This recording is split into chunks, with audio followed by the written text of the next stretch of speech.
If you had 5:08 a.m. Eastern Time, you win. Welcome into the Voice of College Football. And of course, this is the annual 24-hour Week 1 Kickoff Marathon.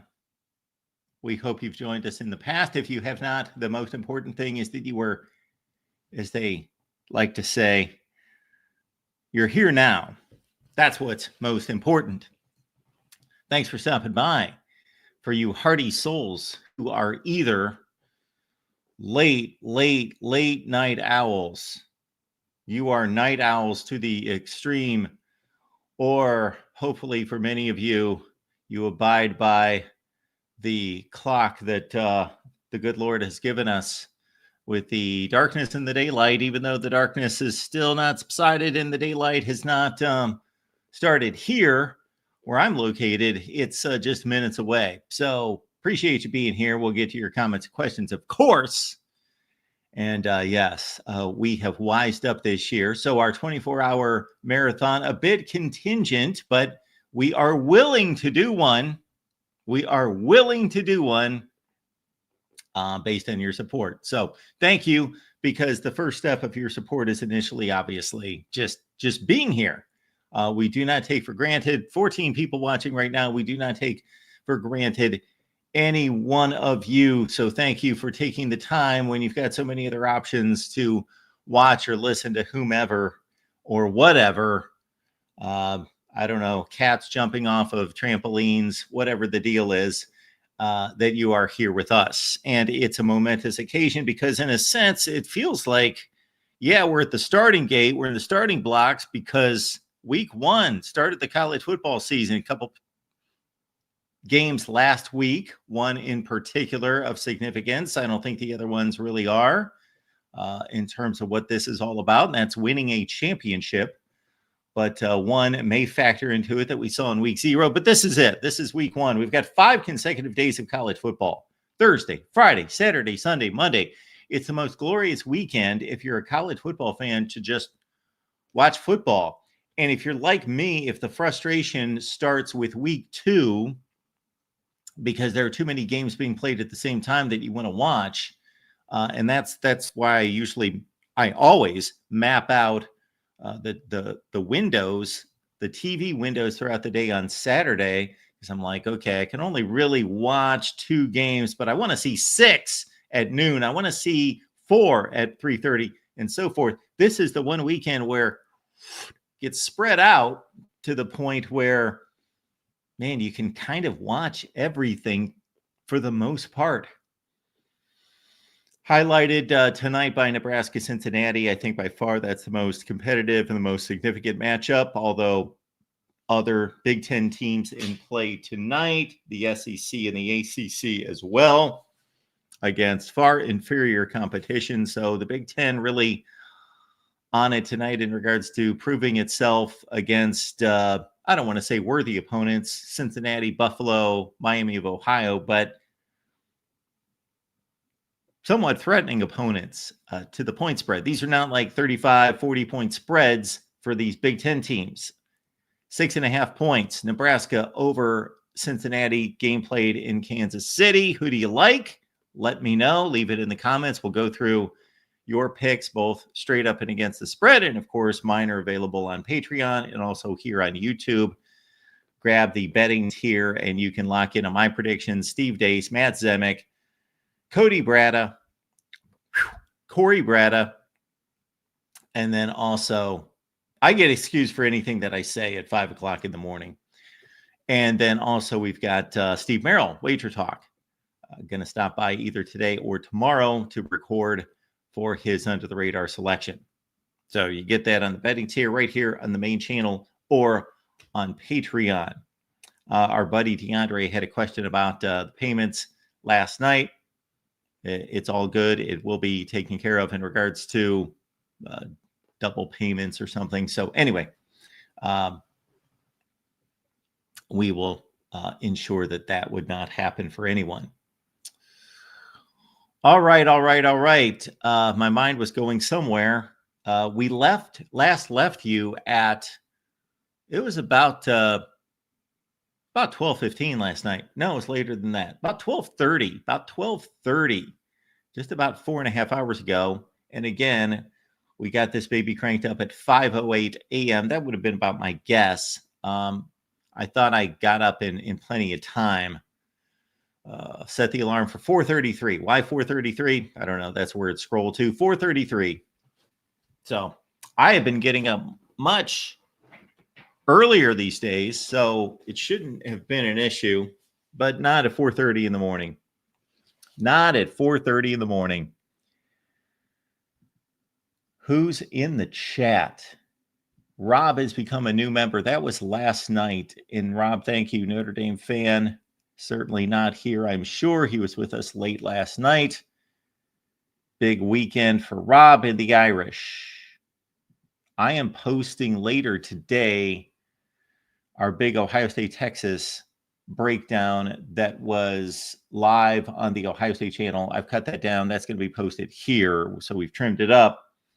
And that'll be posted right here a little bit later. I think 10 a.m. Eastern time, Ohio State, Texas breakdown. Check it out.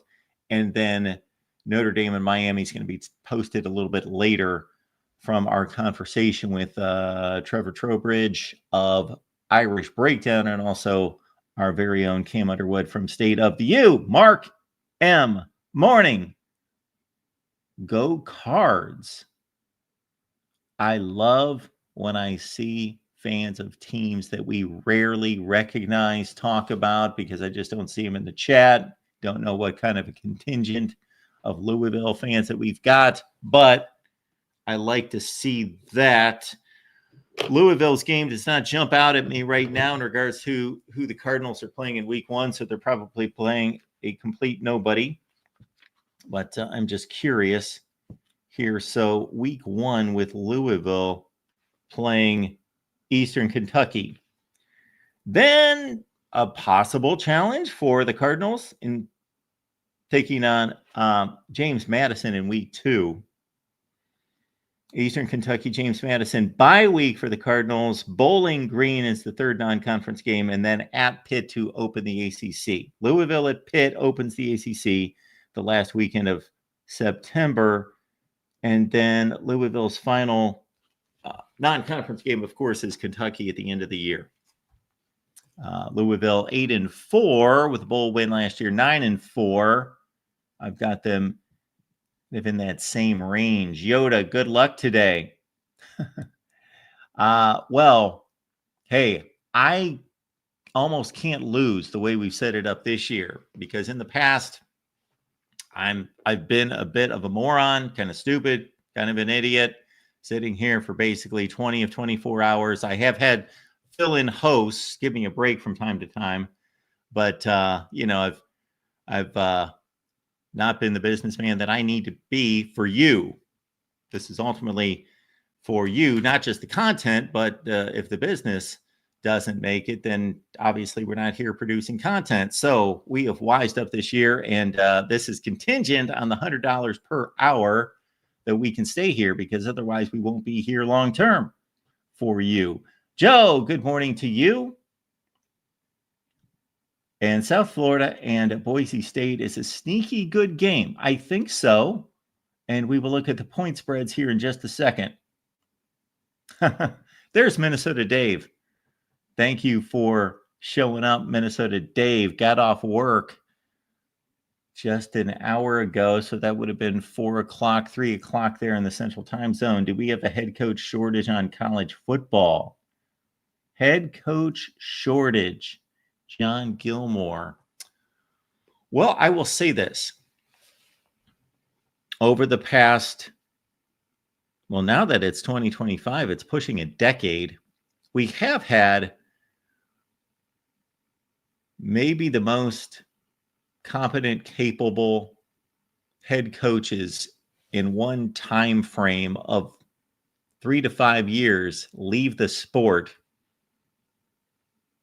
And I'm not saying that they haven't been replaced by guys that will prove themselves eventually, but unproven guys at this point. So think about this. Of course, going from the top, Nick Saban, Urban Meyer, those guys are two of the greatest of all time. Chris Peterson, David Shaw, Jim Harbaugh, Jimbo Fisher, another national championship coach, Mac Brown, another national championship coach. So we got 4 national championship coaches who have left the sport in just a few years. Chris Peterson, David Shaw. Chris Peterson probably better than a couple of those national championship coaches. That could be argued.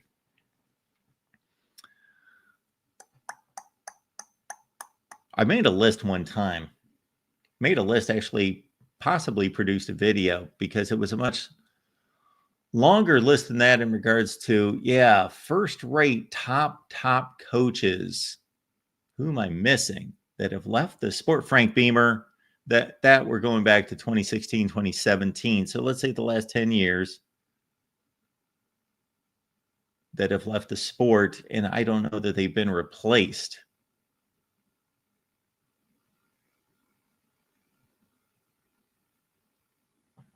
Mark Richt as well.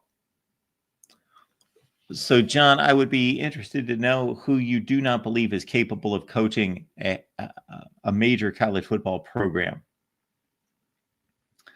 I do the coaches' rankings every offseason, and I typically explain that even though I've got coaches, 70 in the Power 5, Power 5, Power 4 now, 70 of them, that it's not like I consider coach number 62 to be a completely incompetent buffoon.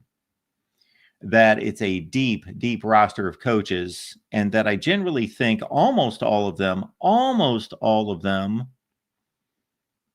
are capable of running a college football program at a fairly high degree, because we got this thing working in college football and in sports that we don't have working in the rest of the world.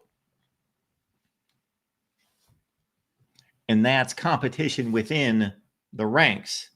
Now, you may have competition there at your office to sell more than the guy in the cubicle next to you, or the gal across from you, or more insurance policies, or whatever it may be. But there is probably enough business out there for all of you to thrive, as opposed to sports.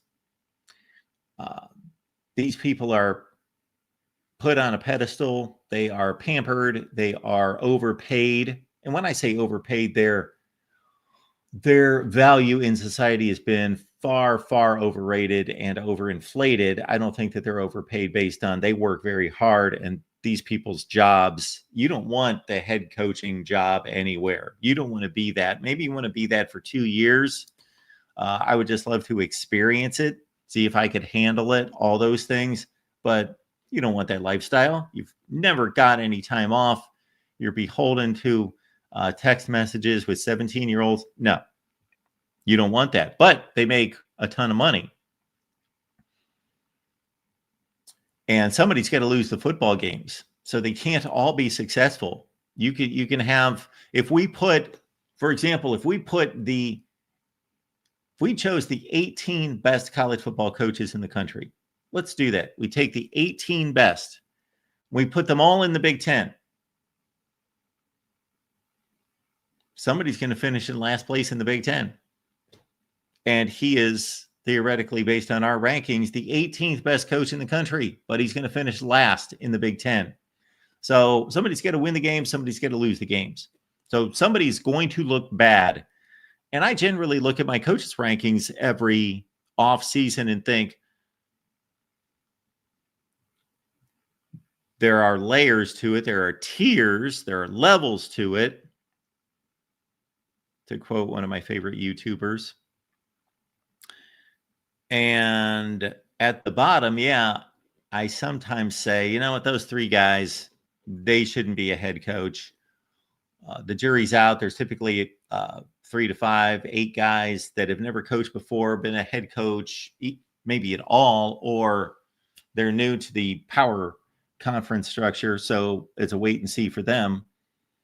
But I generally think most of these guys can get the job done. The guy that I rated as the worst coach in college football, who do you think is the worst power conference coach. Would love to see that list. You can reference my rankings. Joe, Mark is the hardest working man I know.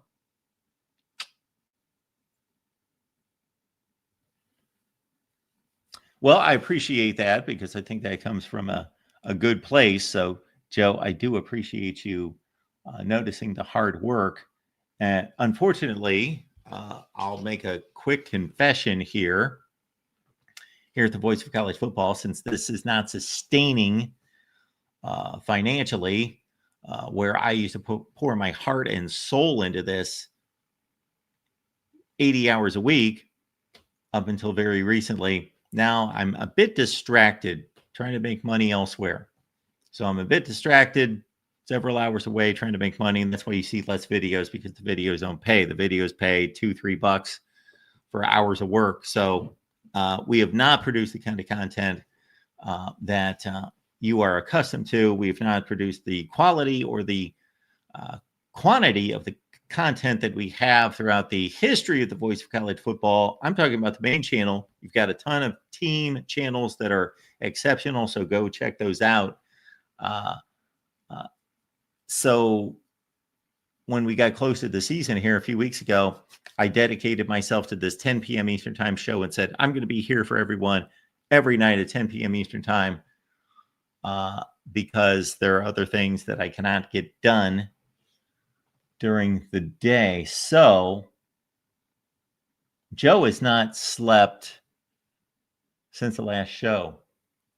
It never crossed my mind to do that. I'm sure I've done that in the past. If I had a late night show the night before, maybe, I don't know. Joe, God bless you. When are you planning on going to sleep?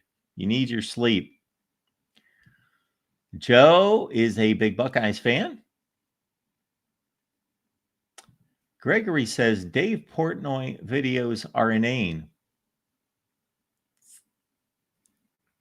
Yeah, I don't know much about the man, except that he owns Barstool Sports. And obviously that's a very irreverent kind of outfit. And again, I'm going from other people's opinions, but that's the consensus. I think we know it's a counterculture kind of outfit, and he's the head of it. So you would expect him to be the way that he is. And again, I'm not speaking from any kind of experience. I saw a video with him the other day, and I only watched about 8 seconds. And it was in response to this Ohio Stadium business with Fox and him not being able to go into the stadium.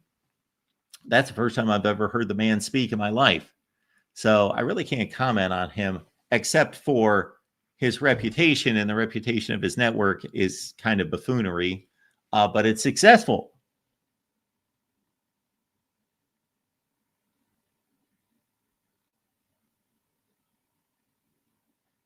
Inside the Huddle.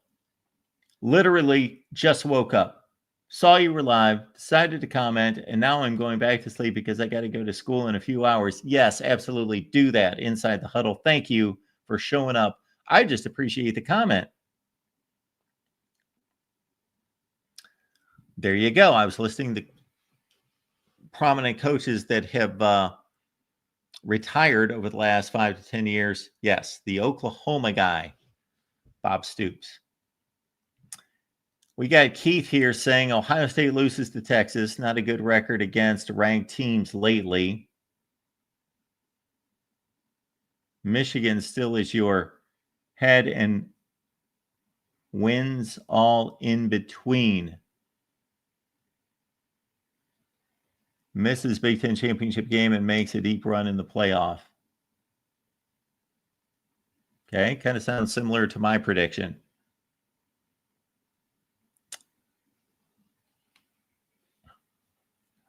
Ohio State does not have a good record against ranked teams.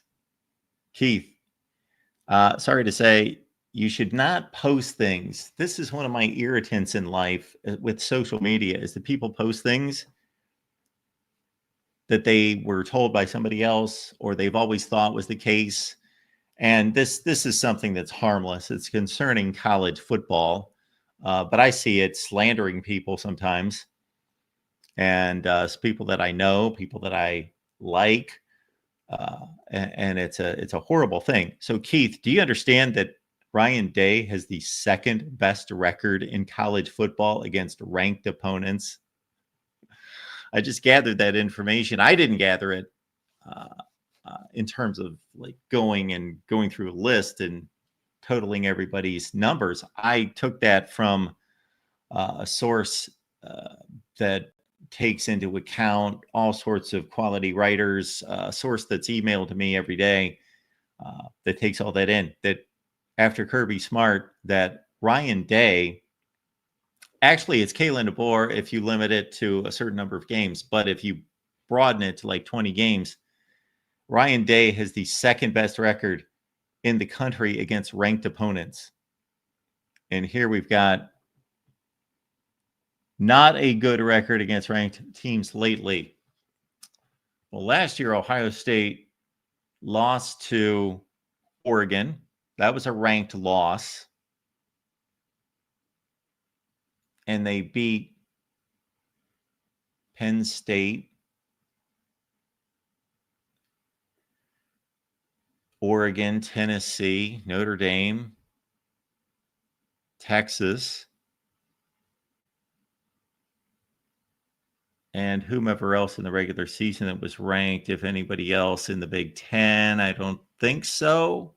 Indiana, 6-1 last year against ranked teams.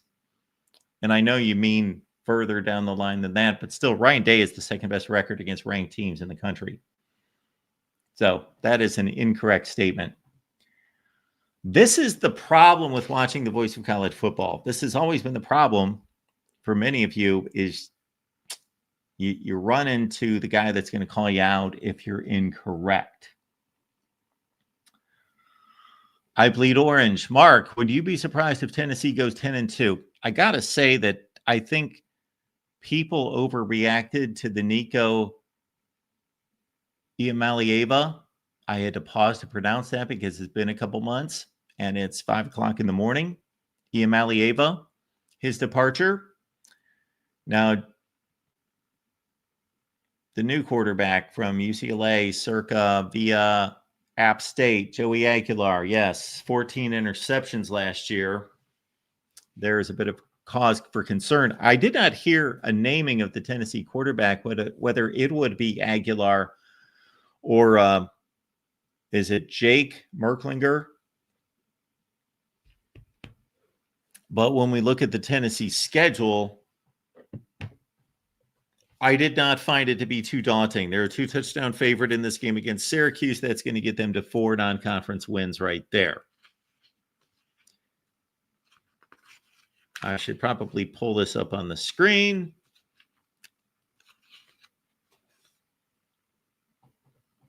Syracuse, East Tennessee, UAB in a few weeks, and then New Mexico State. So they will probably go 4-0 non-conference.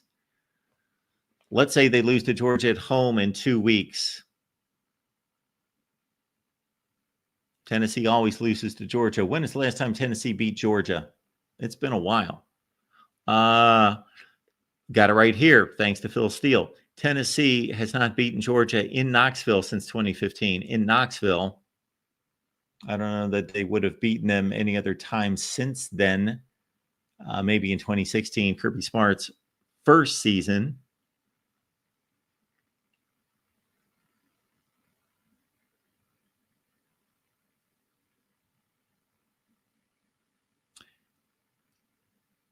Tennessee, listen to this bit of information here. Tennessee has only covered the spread against Georgia once since 2016. You know, it's kind of after the fact, not going to help you now, but if you were going to bet a game in college football over the last decade against the spread, you would have taken Georgia against Tennessee. Covered the spread. That's 2016 through 24. That's 9 seasons, 8-1 against the spread for Georgia against Tennessee. All right. Elsewhere in the SEC, let's say Tennessee falls to Georgia, but they got that game at home. They'll have a puncher's chance. At Mississippi State, better be a win. Arkansas at home better be a win. At Bama, at Kentucky. Of course, they beat Bama last year at home. This one's going to be difficult. If the season shapes up as expected, they do lose to Bama. Bama and Georgia, they go to Kentucky. They got Oklahoma at home. At Florida, Vandy. Sure, they could go 10-2. I've got them at 8-4. Basically saying they lose to all the good teams. Georgia, Bama, Oklahoma, Florida are the most likely ones. Let's say they pull one of those games out. Then there's kind of a tie for the most difficult game. Other than that, kind of that sneaky upset loss at Kentucky, Arkansas, or Vandy. But if they lose to Georgia, Bama, Oklahoma, Florida, those are the 4 games that they'll probably be an underdog in, depending on how the Sooners play. So yeah, 10-2 is possible. Get back to the playoff. That would be a heck of a job. You're not hearing much about Tennessee. Yeah, not a whole lot of buzz around Tennessee football this year. They just really needed to replace all those skill position players and Dylan Sampson at running back. So if you look at Tennessee's returning productivity at wide receiver and running back, it is low. Herding cats.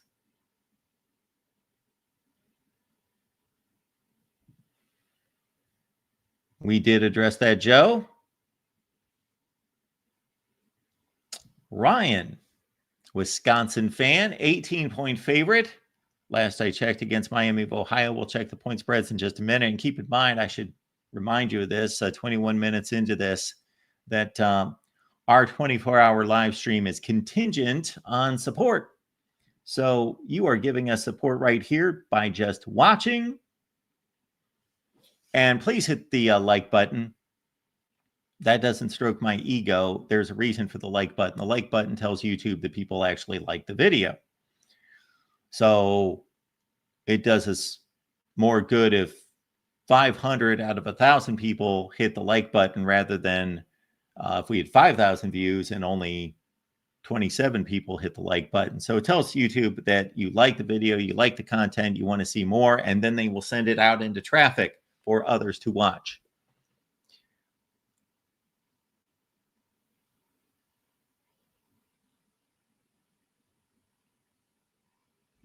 So we keep going with $100 per hour. So we appreciate you. So our 24-hour marathon contingent and dependent on you this year. Mike 3883, good morning. I bleed orange. I assume you're talking to me. Why did you not become a sports broadcaster? I did for 9 years.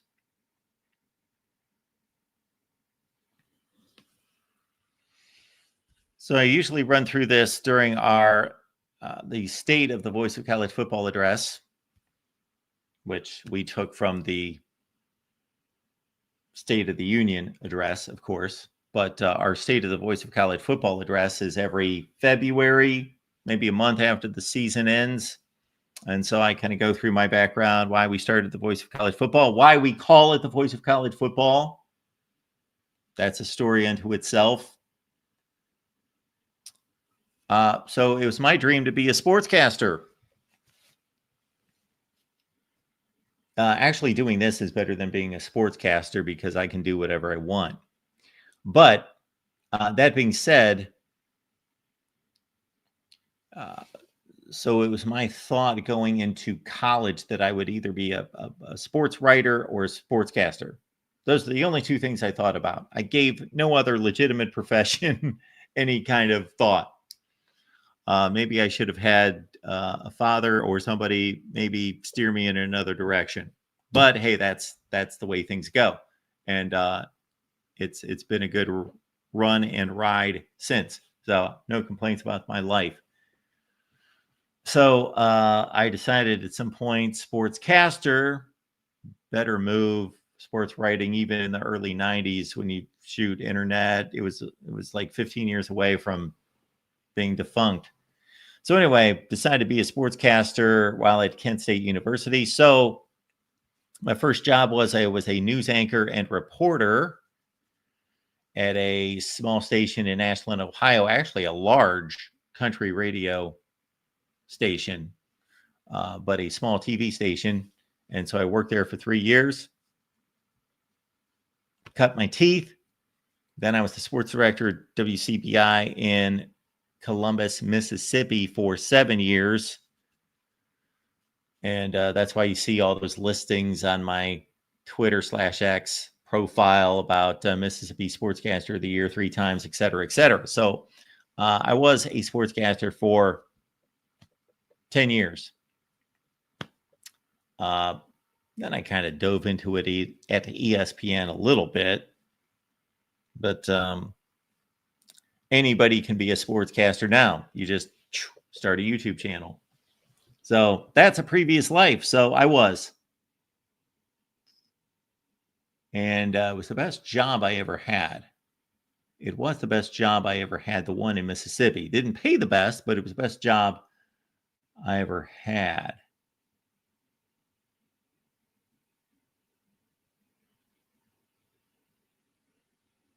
Good mornings all around. Huh. Jason, what in the Folgers is going on here? Nothing in the Folgers because I don't touch Folgers. Just straight water, vitamin water, smoothies. Those are the breakfast drinks of champions.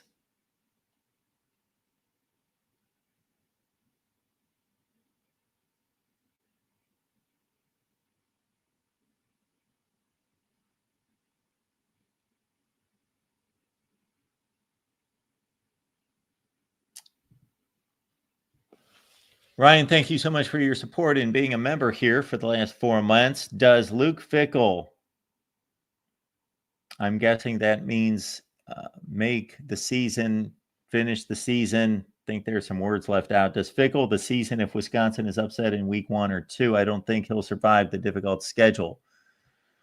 Well, I can guarantee one thing, and that's Wisconsin will not be upset in week 2.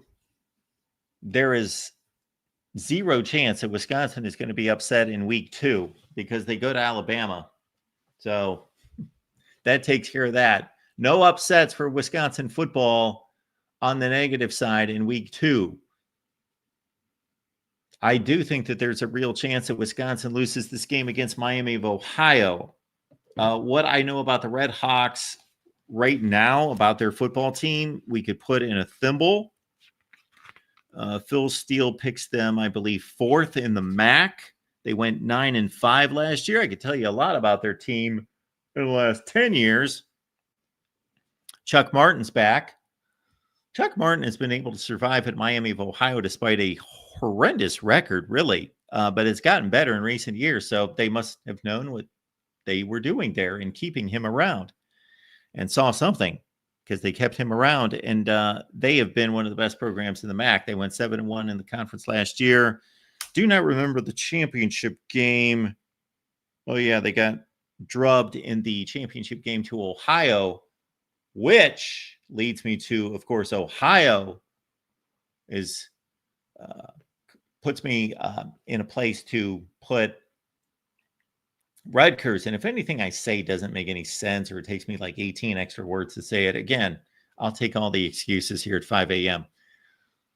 Ohio putting Rutgers on upset alert as well. So the two MAC championship game participants from last year, both Ohio and Miami, playing Big Ten opponents and with a real chance of pulling off the upset. I think Ohio I put in a better position slightly to pull off the upset against Rutgers than this game right here. But, oh, yeah, if Wisconsin loses this first game, my goodness. Yeah, I don't know if they would pull the plug that early. Let's say they lose to Alabama, of course, 0-2, and then they go into Big Ten play, or maybe they've got somebody that's winnable, I'm sure, in their third game. So they're 1-2. They go into Big Ten play, maybe a 2-2. and then it just unravels from there. Sure, I could see that. More and more people are coming to me with that question of Luke Fickell possibly being the first casualty. And that is not something I foresaw when he was hired. I considered Matt Rule and Luke Fickell to be the two best coaching hires of that offseason.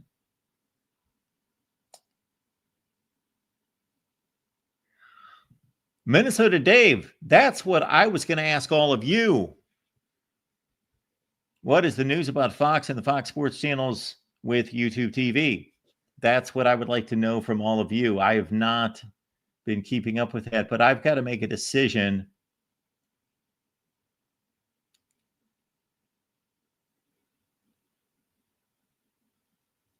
Oh, the Josh Dobbs Hail Mary. Thank you. Yes, absolutely, against Georgia. Remember that. But I've got to make a decision myself today of how I'm going to watch college football, because I've been a cable guy my whole life up until about 3 years ago. Cut the cord. Probably wouldn't have cut the cord, but I had a transition in my life with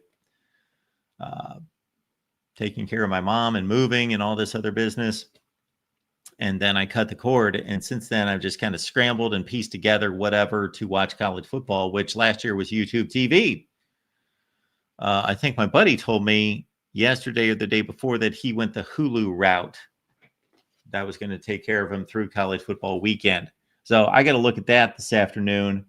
And so if you keep me here, you understand the deal, $100 an hour for our marathon. If you keep me here for the entirety of the marathon, then you're going to see me have to resort to doing a lot of things that, we'll turn this into a workshop. And one of those things is going to be, I'm going to play around and look online, and you can search with me for the best deal to make sure I've got college football in my home tonight. Lisa, thanks for being here, Lisa. Good to see you as always. Good morning, Mark. Woke up, seen you were live, so now here I am. Go Buckeyes. And hey, if you're laughing out loud at 5:30 in the morning, God bless you. Lisa says, I can't wait for the game tomorrow. Either way it ends up playing out, I will still love my Buckeyes regardless. Got to. Gerard says, good morning. And I apologize if that's Jared. News from the NFL concerning Tennessee football, which we talked about earlier. Keith makes the connection there between his Detroit Lions and Hendon Hooker released. Mike says, there's preseason bias when Auburn and Miami get more attention than Tennessee. Those other two programs are either known for interceptions last year or brought it in a quarterback who hasn't numerous interceptions. Well, I think your typing went off the rails there at the end, Mike, but I think I know what you're talking about there. So you may want to check Auburn. Really, I don't know if they're the school that's known for interceptions. They didn't throw many last year. You'd be surprised what Auburn's pass efficiency was last year. It was really good. Karen's here. Karen, one of the great supporters of the channel, has purchased her Colorado gear. And speaking of which, let's take a look at this real quick, and we'll get to the super chat that just came in that will inch us closer to a second hour. So I want to double check based on Karen's allegiances. Sorry, no Mississippi State yet. Do you see the drop down there? We've got Bama, Arkansas, Auburn, Clemson, Colorado, Florida, Florida State, Georgia, Illinois, Indiana, Iowa, Iowa State, LSU, Miami, Michigan, Missouri, Nebraska, Notre Dame, Ohio State, Oklahoma, Oregon, Penn State, South Carolina, Tennessee, Texas, USC, and West Virginia. Check out the merch. We did our best to find that sweet spot between price and quality. And we've sold some stuff, and the people have already told us the quality's. So if the quality's not what you would expect it to be, please let me know. We do not want to sell junk. So check out the merch store. That's at vocfb.com/shop. And so let me put that link in the chat.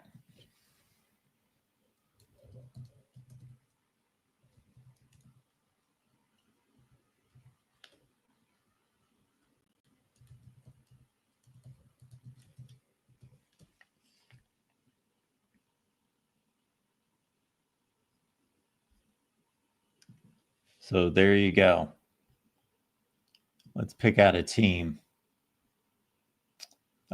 First team I see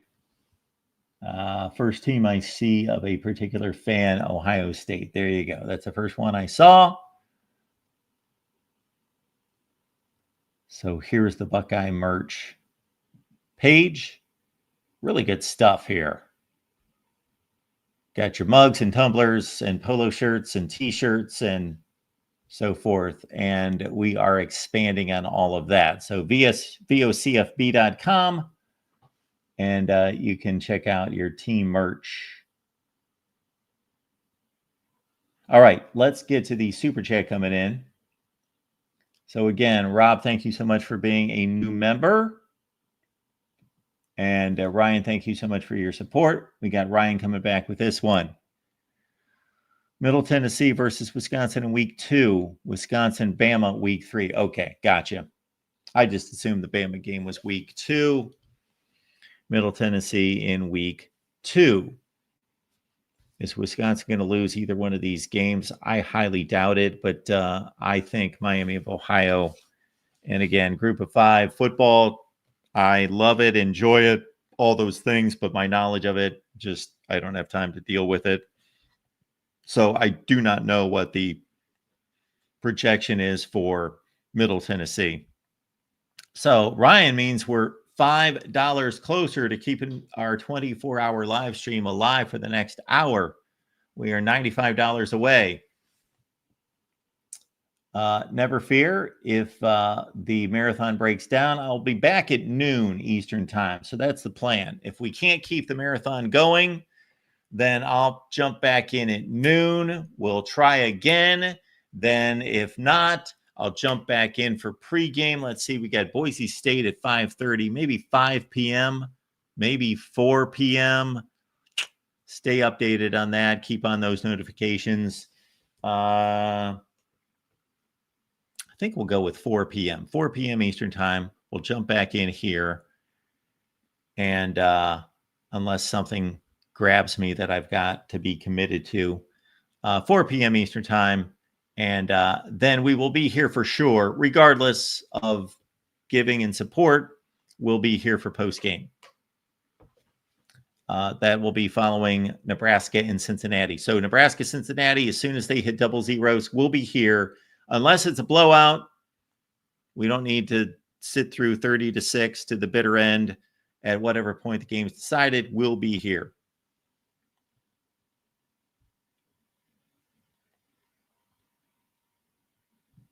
There it is, $100 per hour to keep the marathon going. Otherwise, we'll see you at noon Eastern time. So thank you for that. Appreciate everything that you guys do. Minnesota Dave. Man, I have not seen that name in forever. Herb Duramedy had a record of 110, 55, and 10 in Central Michigan. For a long time, it was the best record in the MAC until Frank Solich from Ohio passed him in 2019. Do you think the Toledo head coach, Jason Candle, can pass that? Well, let's look up his record right now, because Toledo is primed to have a big season. Whether they can win on Saturday at Kentucky as just a 7.5-point underdog. Usually that game would be more like 17-18. And if Kentucky had a really good team, 20-21. But yeah, Jason Candle. And of course, he's the guy, he's the current guy in the group of 5 whose name always comes up, and you wonder what job it's going to be that he's going to jump at. The Wisconsin job? Jason Candle to Wisconsin. You heard it here first. Or maybe you didn't. Guess who the starting running back is at Toledo? Does anyone know? I did not know this until I just thank you, Phil Steele. 2 appearances out of Phil Steele this summer. So we so much appreciate Phil stopping by twice. I don't know that he does that for too many people, but we do appreciate Phil Steele stopping by twice. So check out those videos for your last second takes on the season. But I'm opening the page to Toledo. I've not read this page. But Toledo starting running back. Anybody? Does anybody got this? And I'll get back to your comment, Minnesota Dave. I'm just curious. Anybody? Toledo's starting running back. Okay. Chip Tranum, former Ohio State back, who was pressed into duty against Michigan 2 years ago in 2022. That was a rough running back situation at the end of the year for the Buckeyes. But, of course, Chip Tranum, who decided between Arizona State and Ohio State. He was a linebacker. He was a running back. He was a linebacker. Went to Arizona State because they wanted him to play running back. That's what he wanted to play. Then he transferred to Ohio State. Pretty productive player. Went to Kentucky. Got hurt. Now he's at Toledo and will play Kentucky, ironically, on Saturday. How about that? But to get to your question there, Dave, we've got Jason Candle. Where's his record? 73-40.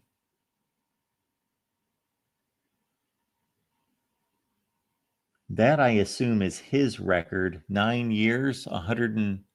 That makes sense, right? 9 times 12 is 108 plus bowl games. 73-40 is 113 games. He's 73-40. Well, yeah, in terms of total wins, if what you're telling us, Frank Solich is the all-time MAC wins record, or unless you're going by winning percentage. Now, going by winning percentage, he's right on the cusp. So the winning percentage issue with anybody that's coaching in the MAC is this.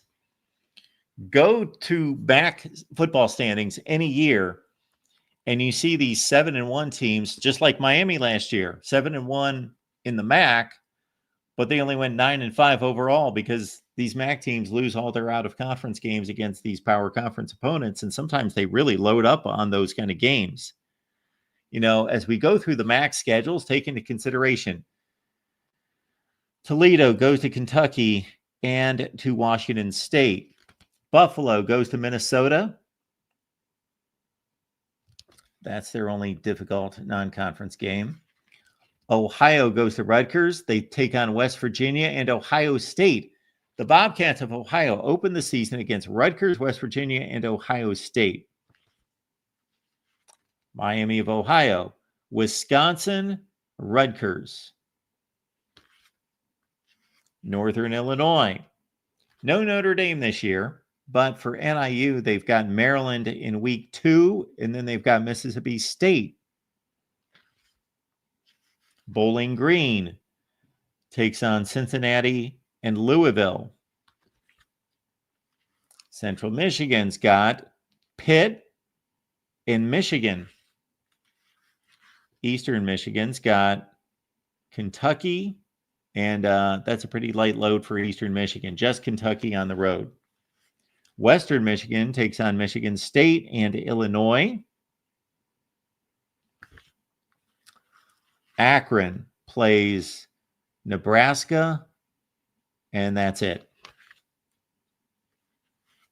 Ball State, Purdue, and Auburn. UMass, new to the MAC, of course. They've got Iowa and Missouri. Kent State, the alma mater here, has got Texas Tech and Florida State. So, yeah, these MAC schools typically take on 2 games that they're not going to win, that they almost never win, maybe 1 out of 25. So that hurts these MAC coaches trying to compile great winning percentages. But yeah, Jason Candle sticks around. Yes, of course he's going to pass that record. He's got 73 wins right now. Frank Solich, man, we're taking a deep dive here on MAC football. Frank Solich at Ohio went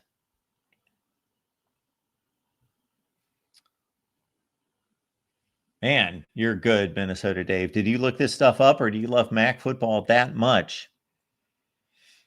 So Frank Solich took over the all-time MAC wins record with 115.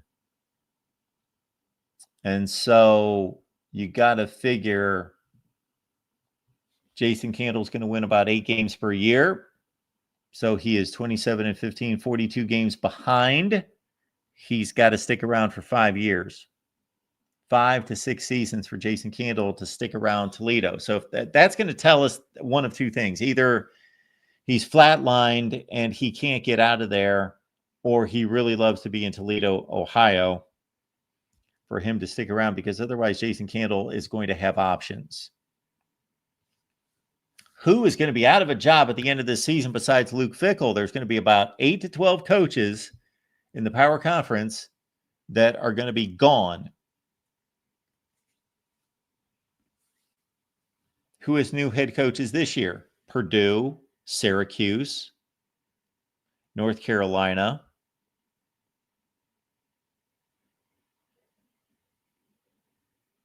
Stanford,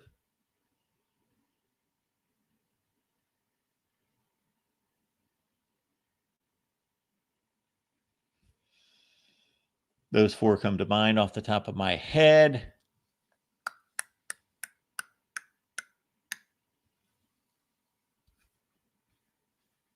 So anyway, there's got to be a few more out there. So there's usually about 8 to 12 coaching vacancies. That's usually the deal.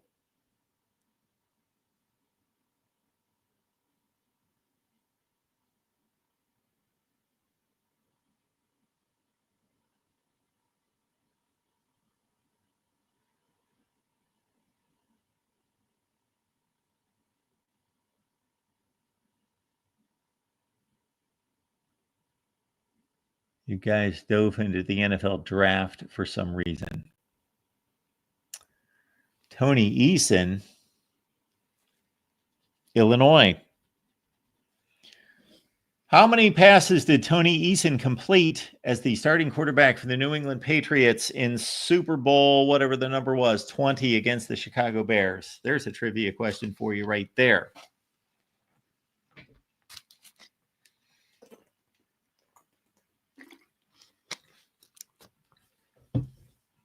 You guys, of course, are talking about the greatest NFL draft at the quarterback position ever.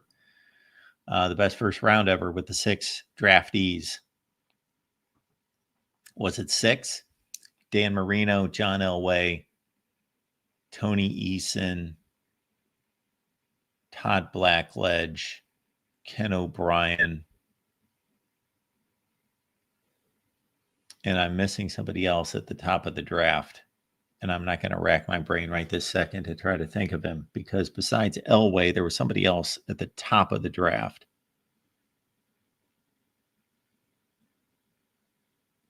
Thought it was 6 in the first round. Maybe it was 5. All righty.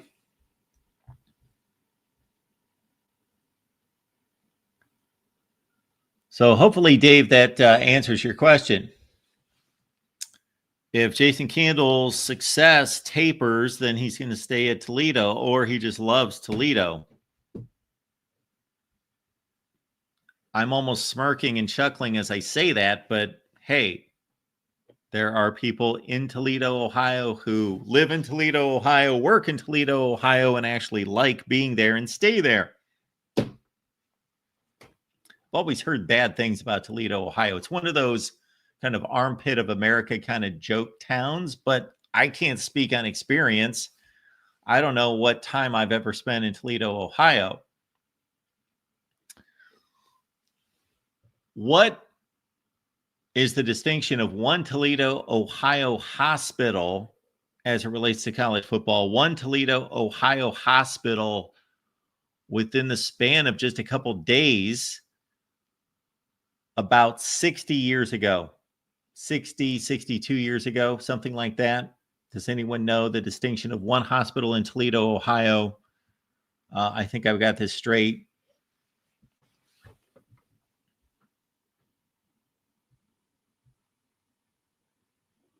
There you go. Anthony got it. Tony Eason completed no passes in the Super Bowl. I think he went 0 for 5. And then they went to Steve Grogan. Things did not get better. They did score a touchdown eventually. Jim Kelly, thank you, obviously.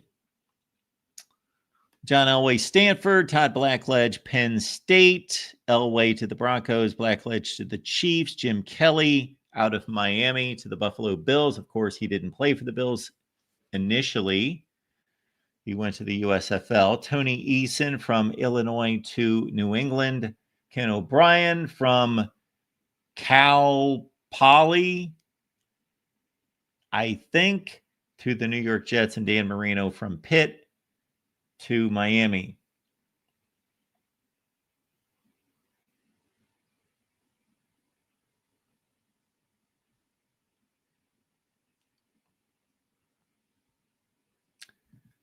Tony Eason is the distinction. If we listed like worst starting quarterbacks in Super Bowl history, David Woodley comes to mind, and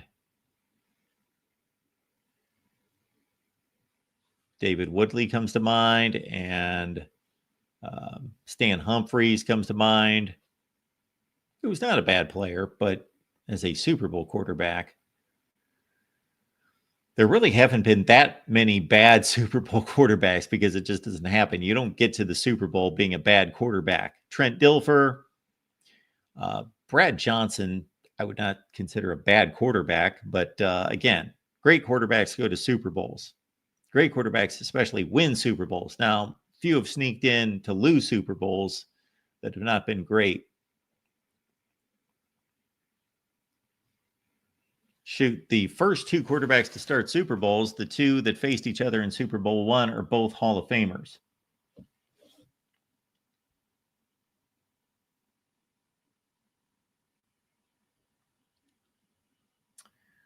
All right, let's get to, we are running out of time, actually. Let's quickly get to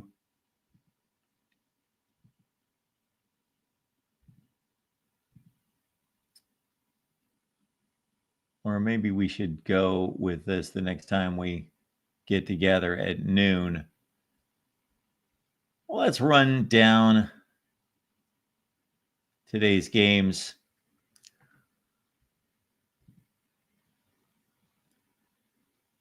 We've got Boise State at South Florida. That kicks off at 5:30 Eastern. I love that. I talked about that last night, and not just having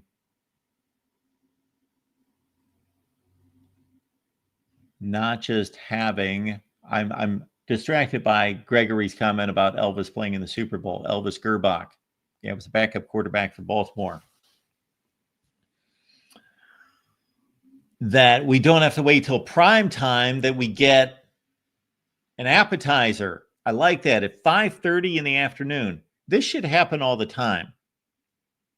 Kind of a late afternoon game on Thursday and Friday night. Maybe a 5 p.m. Eastern time game to fill in the gap. So for those of us that can watch football early, and then we can decide at 7, is this game garbage and we're going to move on to the 7 o'clock game, or this is a really good game and I'm going to stay with this one, or maybe watch 2 games at the same time. Boise State's a 6.5 point favorite at South Florida. That line apparently opened at 10. It's down to 5.5. There's the game I've been talking about for the last few days. Rutgers and Ohio. My predictions will be on the betting tier, of course, here at the Voice of College Football and on Patreon. So you can get my picks, and got to go through the awkwardness of people asking my picks all the time. And you get those elsewhere. But look out for that. Greg Schiano, look out. Who's the Ohio starting quarterback this year?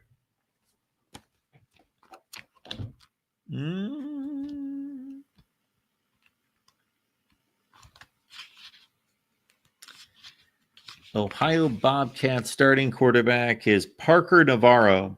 He's a senior. And Parker Navarro last year ran for over 1,000 yards and 18 touchdowns. And he threw 13 touchdowns and 11 picks. Not the best there. So obviously a running threat against the Scarlet Knights, Ethan Kalkumanis, and Rutgers football. Much tougher schedule for the Scarlet Knights in year 2 of the expanded Big Ten. But look out for that one. Although that line is ballooned. Somebody may jump on that. Another upset special possibility. East Carolina taking on NC State. The Wolfpack are 2-touchdown favorite at home. They lost the last time they got together with East Carolina, and even the time before that, they narrowly escaped.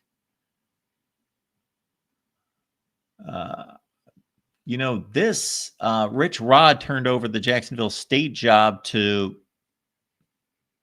whoever. I don't remember. I'm sure I covered it at the time because we go through all the coaches, and I ranked this guy at one point, but Jacksonville State is coached by Charles Kelly.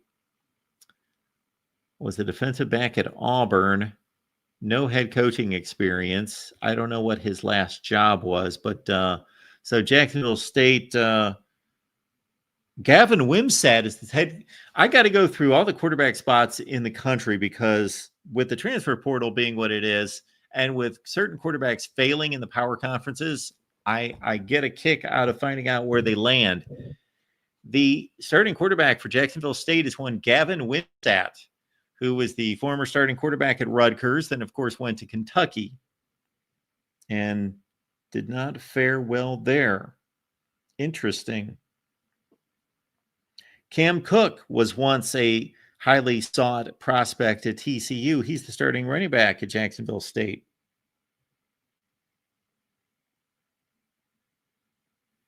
So look at that. 20.5 is the point spread with UCF at home against Jacksonville State.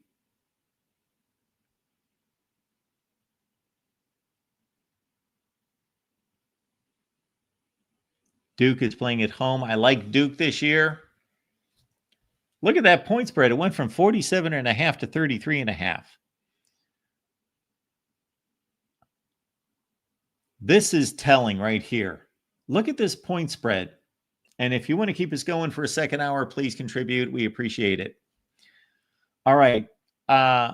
Look at this point spread. This is telling at the top here. Tennessee Martin and Oklahoma State. That Oklahoma State is only a 20-point favorite. Only a 20-point favorite against Tennessee Martin. That is pretty pathetic. And we were supposed to have our buddy Cody Stovall jump on last night's show from Locked On Oklahoma State. I don't know what happened to Cody. I'll check on him. Buffalo, Minnesota. I've pegged that for a possible upset. Between NC State, East Carolina, Buffalo, Minnesota, Wisconsin, Miami of Ohio, and Oklahoma State and Tennessee Martin, just because Oklahoma State could be just that bad, I'm going to peg one of those 4 games as an upset. Now, Minnesota is the best team out of those teams.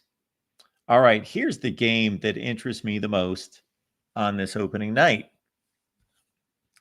Nebraska, Cincinnati playing Kansas City, 6.5 points right there. That is telling you that Vegas is not in love with Nebraska, even though the schedule lines up in such a way that people are picking Nebraska to win 9 games. They're only a 6.5 point favorite against Cincinnati. And most of us expect Cincinnati to be an improved football team after 5 wins last year in their first season in the Big 12. With Brendan Sorsby, the Indiana transfer at quarterback, Evan Pryor at running back for Cincinnati. And then again, another Big Ten team on upset alert, Miami of Ohio at Wisconsin. We talked about this one, and Luke Fickell's dire situation. And that rounds out the games for tonight. It is a truncated marathon this year here at the Voice of College Football. I'm going to go back and look at previous marathons and see when we started this deal. It was about 6 years ago with the 24-hour marathon. We appreciate your support. We will give it another shot at noon Eastern time with all of you. So make it on back at noon Eastern time. You'll see another live stream set up, and we will give it a shot at noon Eastern time. And we appreciate your support. It's amazing. Love having you here. And we will see you in just about 6 hours.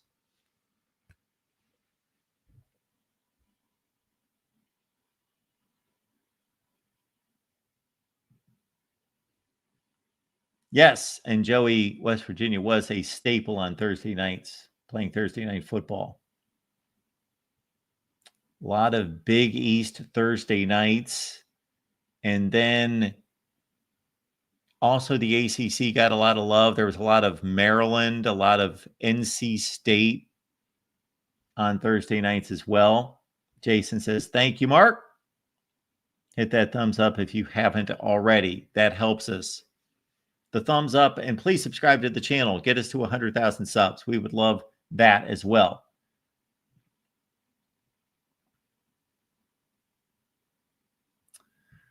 Thanks for being here. And again, the truncated marathon continues. Wanted to be here for 24 consecutive hours, but that apparently was not possible. We'll be back at noon Eastern time with all of you. So be looking out for that link, and we will see you soon.